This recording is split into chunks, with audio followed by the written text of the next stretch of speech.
Just once and for all, you again started this in part by saying that, at which Donald Trump repeated on the debate stage, that, and he didn't say anything about the policies that you're talking about. He just said Haitians are eating dogs and cats. Can you affirmatively say now that that is a rumor that has no basis with evidence?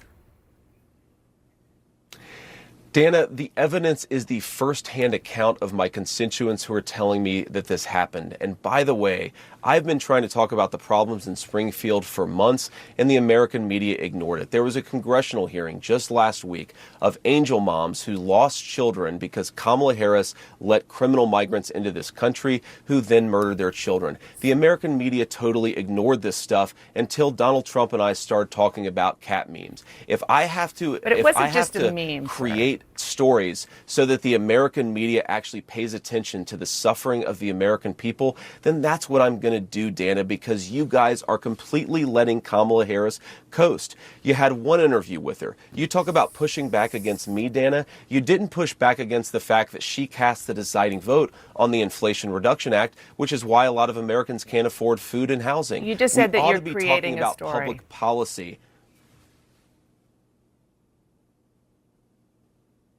Sir, you just said that you're creating the story. What's that, Dana? You just said that this is a story that you created.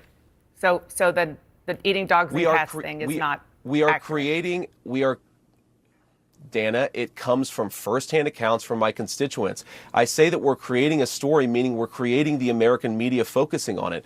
I didn't create 20,000 illegal migrants coming into Springfield thanks to Kamala Harris's policies. Her policies did that, but yes, we created the actual focus that allowed the American media to talk about this story and the suffering caused by Kamala Harris's policies. Do you condemn the Proud Boys, even if it's just 12, even if it's just one marching in Springfield?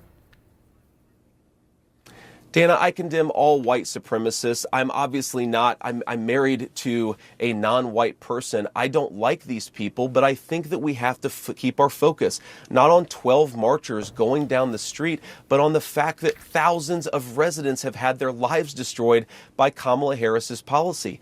I find this very unusual, Dana, that the American media is more interested in a bunch of losers marching down the street than they are in the fact that Kamala Harris has made these people's lives worse.